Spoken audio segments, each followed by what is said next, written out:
Hey there poetry pals, welcome back to another video. This week we are swimming in the cool yet confusing waters of metre and rhythm. So buckle up and let's get technical. Let's get technical, technical. I wanna get technical. Let me see your metric feet, your metric feet. Let me see your metric feet. Anyway. But before we go any further, please make sure you like this video, subscribe to my channel and turn those damn notifications on. It really helps small creators like me get found, so...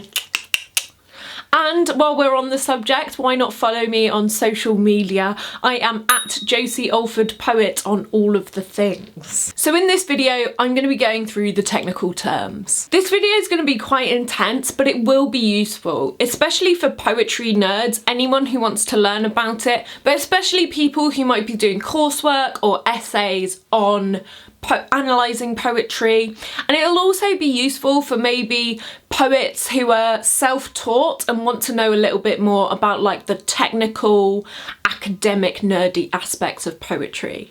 That is not to say that not knowing all of this stuff means you're not a proper poet. That's not what I'm saying. We're just getting super technical here, so buckle up. Just to add, this is part of a Back to Basics series where I'll be picking different technical aspects of poetry and going into them in depth. In order to understand this one, you'll need to have watched my Scansion video, or at least have a strong understanding of stressed and unstressed syllables, which I cover more in depth there. This is kind of key for what we're going to talk about in this video, so if you haven't watched it, go and watch it now and then come back. Are you back? Great. Let's go. Also, I just want to add that I found two books particularly useful in this. Reading Poetry by Furness and Bath and The Poet's Manual and Rhyming Dictionary. I can't remember who that's by, but I'll put all the details of that below, so if you do want to get in on the nerdery, you can buy those books. One thing to note before we get into the technical language or nomenclature, I should probably have googled how to pronounce that. The nomenclature. Nomenclature? Be right back. Nomenclature. Nomenclature. Nomenclature. American nomenclature. Oh, so British people pronounce it nomenclature and American people pronounce it nomenclature. Basically, the word means the names for things, or a system of naming the things. One thing to note is that English is inherently rhythmic, and by that I mean it alternates stressed and unstressed syllables, or patterns of them. Even in prose, sentences flow better, and this is something that happens unconsciously. So, for example, I'm sorry my screen's down here, it's going to look weird. English is marked by its strong use of stress, rather than its strong use of stress is what marks English. So I'm just going to repeat them. English is marked by its strong use of stress. Its strong use of stress is what marks English. That second sentence doesn't flow as well. Whilst it is not impossible, of course, it's not an impossible sentence, it still makes sense. It definitely, like the stressed syllables being bunched together at different points, definitely makes it flow, and the irregularity of that flow makes it stand out. So then, definitions, let's go. This video is basically one big dictionary corner, so buckle up. So, I thought we'd start off with the title of the video. Metre and rhythm. Rhythm and metre. What do they actually mean? What is the difference? Okay, so I'm going to start with rhythm. So rhythm is essentially a pattern of events. In music, we mean sound. In poetry, we mean stressed and unstressed syllables. But rhythm can also refer to clocks. The tick and the tock, but also, for example, if you're stood down the cliff from a lighthouse, you will experience that light in a rhythm. There will be an on event and an off event. So that's the basic definition of rhythm. By But in the context of poetry, we just mean the pattern of stressed and unstressed syllables. And once again, if you haven't watched my Scansion video where I talk about stressed and unstressed syllables, go do that, because I'm going to be using those words a lot, so you're going to need to know what they mean. So, rhythm is the pattern of sound, basically. Metre, and this is a quote from the Reading Poetry book. Metre is achieved simply through measuring the way rhythmic units are combined together, that is through arranging rhythmic units in groups which are regularly repeated. So, a rhythmic unit is one chunk of a pattern, for example. So, a rhythmic unit might be an unstressed syllable followed by a stressed syllable. 1, 2, ta-da, ta-da! That might be one rhythmic unit. And the metre, when I say metre, all I mean is the way we measure how those units are put together. So metre is basically how we analyse the rhythm, especially when it comes in poetry, in lines. Rhythm is the pattern, metre is the way we put those chunks of pattern together and how we talk about it in the context of poetry, whereas rhythm has a broader definition that's just to do with the patterns of sounds or etc. So I've used the phrase rhythmical unit, but another word that we're going to be using is foot or metrical foot. The rhythmical unit and metrical foot are the same thing. A metrical foot is the measure of one rhythmic unit. So example, unstressed followed by a stressed. Ta-da! Hopefully that makes sense. If it doesn't, drop me a comment. Just gonna do a little dance, keep the energy up, because the next words I'm gonna teach you are duple and triple. Duple is basically double. I'm sure you can understand what these mean, but in this context, this refers to how many syllables are in a foot or rhythmic unit. Duple means double or alternating stressed and unstressed syllables. So if you have a duple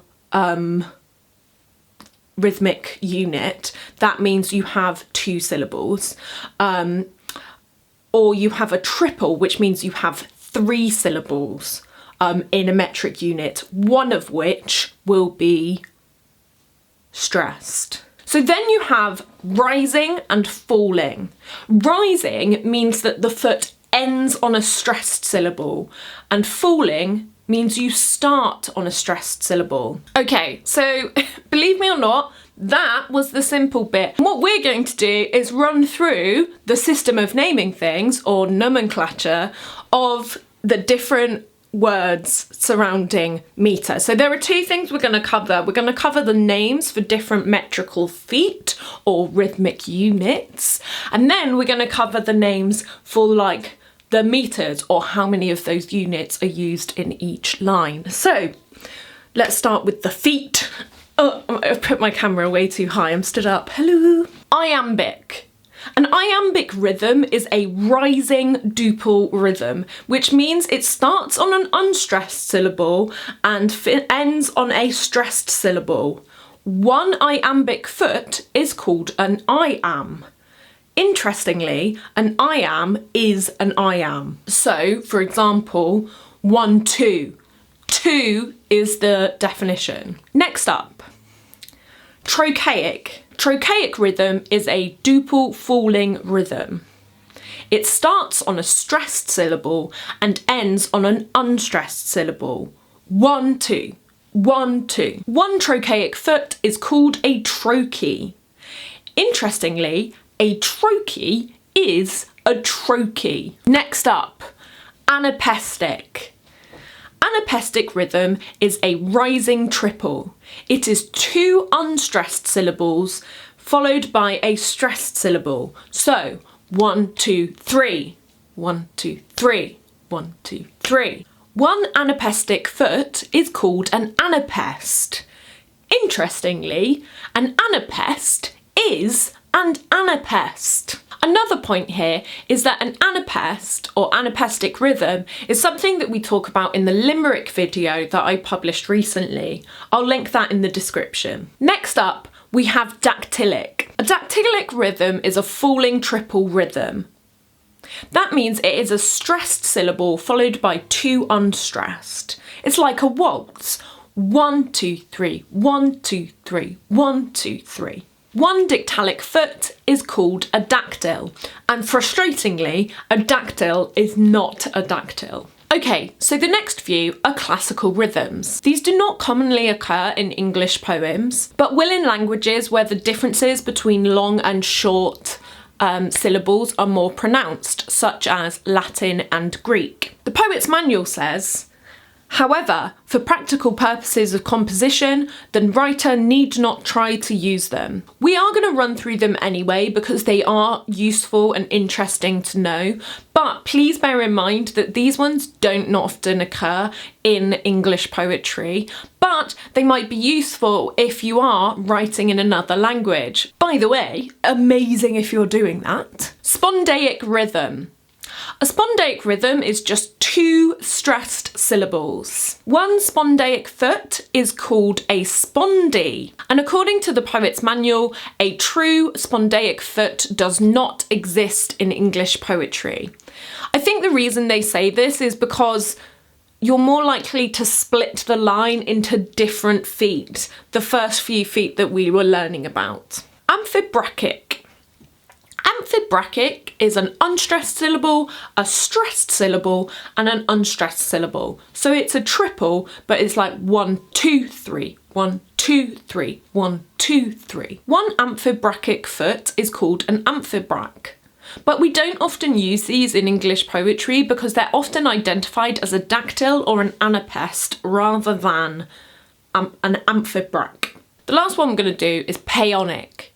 I guess you could call a peon a falling quadruple because it is 1 stressed syllable followed by 3 unstressed. One peonic foot is called a peon, and an example is shadowiness. These are incredibly rare. You might start a line with a peon, but it's actually very unlikely that you would identify it as such because you'd probably break it up into different feet. Meters. So let's get into meters. And by this we mean how we squish our metric feet together, or to be very basic, how many of each foot we put in a line. Basically, we're going to run through the nomenclature of how many metric feet are in a line. Monometer, 1 foot or metric unit. Dimeter, 2 feet or metric unit. Trimeter, 3 feet or metric unit. Tetrameter, or 4 feet and metric unit. This is one of the most common meters in English poetry. It's particularly common in poetic forms with an oral tradition because it actually has a very sing-song effect, which makes it very easy to remember. Pentameter, 5 feet or rhythmic units. Chances are you've heard the word pentameter before, especially if you've watched my videos. It's the other really common form of meter that we use in English poetry. You think of Shakespeare! It seems to be less sing-song and chanty than the tetrameter and more like English conversation. The book Reading Poetry says that pentameter produces the effect of an individual speaking voice with a sense of heightened dignity. Another key word I want to add here is blank verse. This is used a lot in classical poetry and it basically means unrhymed iambic pentameter. This is a useful one to know because I genuinely spent a good portion of my English literature degree thinking that blank verse meant that there was no rhythm, and I got very confused. So please remember, blank verse equals unrhymed iambic pentameter. You're welcome. Hexameter is 6 feet or metric units, and it's the form that is used most frequently in Greek and Latin epic verse. Heptameter octameter is 7 feet or rhythmic units, and it's also known as the ballad line, as most ballads include a heptameter. And then finally we have the octameter, which is 8 metric feet. Longer lines in poetry do exist, but the names don't really exist for them. Well, I'm sure you could work it out. It's literally just like the Greek names. But we don't really use them because why? The 8 metric feet is 16 syllables. That's pretty crazy. If you're using an anapestic octameter, that's actually 24 syllables. Calm down. Don't need to go that long. We're just teaching you the words. So, when we talk about the metre of a poem, we combine the name of the foot with how many is in each line. So when we're looking at a poem. So for example, a sonnet is an iambic, which means da-da, pentameter, which means there are 5 da-das in the line. Da-da, da-da, da-da, da-da, da-da. Another good example is the 3rd and 4th lines of a limerick tend to be an anapestic meter. Anapest meaning da-da-da, and dimeter meaning 2. Da-da-da, da-da-da. Once again, go and watch my How to Write a Limerick video, link in the description. Okay, there is one more important word that you need to learn the definition of in the context of these rhythms, which is caesura.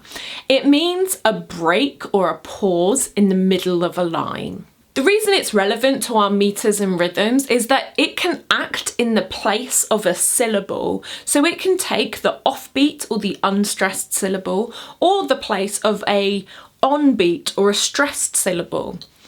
This means that you can play around a bit with your rhythm. You don't have to be stuck in the da da da da da da da da da da. You could be like da da da da da da da da da da da. You know what I mean. You can hear it, it's obvious. This video is really intense with quite a lot to learn, but I just want to add a few more things. I just served you a lot of craziness. So I want to make it clear that these are just guidelines. Cue that bit from Pirates of the Caribbean where Barbossa says, "I prefer to think of them as guidelines than actual rules." I want to make it clear that knowing all of this stuff should not get in the way of your understanding or your enjoyment of poetry, especially if you're writing poetry. It's so easy to get intimidated by all of this stuff. I just want to quote you my good friend Sam Grudgings, who commented, "We are all stressed syllables, Josie."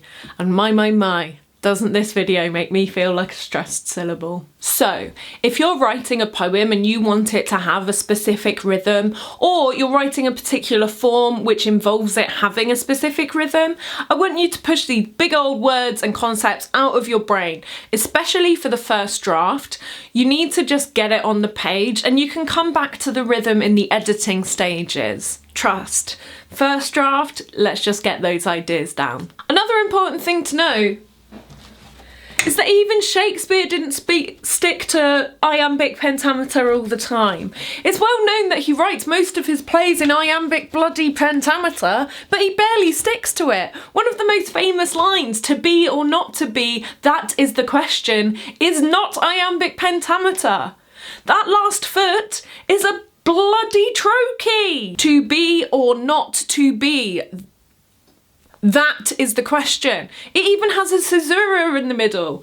It's not pure iambic pentameter, do not panic. Okay, so if you're watching this because you're actually analysing poetry and reading it, maybe not as a writer, it's important to know that it can get messy when it comes to identifying metre. That's because there's sometimes more than one way of doing it. I still think knowing all of this is important though, because when you're analysing a poem, knowing the rules of a particular form or a particular rhythm And seeing how the poet chooses to stick to or break those rules can be really useful ammo when analysing a poetry, especially if you're doing it for an exam or a coursework. I know for a fact if you're doing this at GCSE level, you're getting all of those high marks. If high marks are the good numbers now, because you do numbers now, not letters. But if you're talking about like the rhythmic structure and how it breaks down, mate, you're getting A's or 9s or whatever the good one is all the way to the end. Another cool thing about learning about particular poetic forms is that if a poet chooses to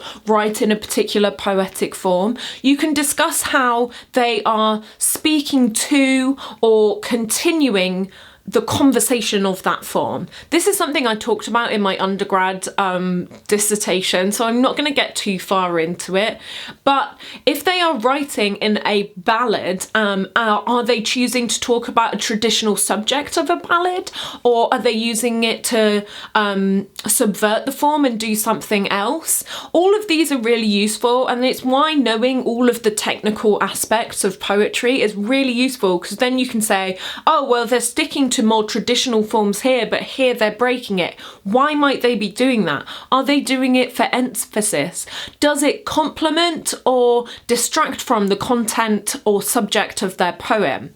These are all good, useful things to bear in mind. I felt like there was a whole other video in that subject, so if you want me to do a video about how to analyse poems, let me know. But we're going to have to get through a few more of these back to basics before I get really into it. So that's it for this week's video. If you found this useful, please let me know in the form of likes, comments, shares, subscriptions, and currency. You can support this channel by joining my monthly Patreon. Depending on what level you choose, you'll get access to monthly writing workshops, feedback on your poems, badges, the warm fuzzy feeling of supporting a wonderful, wonderful YouTube channel. If you can't commit to monthly payments, don't worry. I also have a website where you can buy me a coffee as well. And the links to do both are in the description down below. If you can't afford to give me your money, don't worry, I totally understand. You can show your appreciation by sharing my content or following me on social media. I am at Josie Alford Poet on all of the things. Thanks so much for watching. I'll see you all next week. Bye.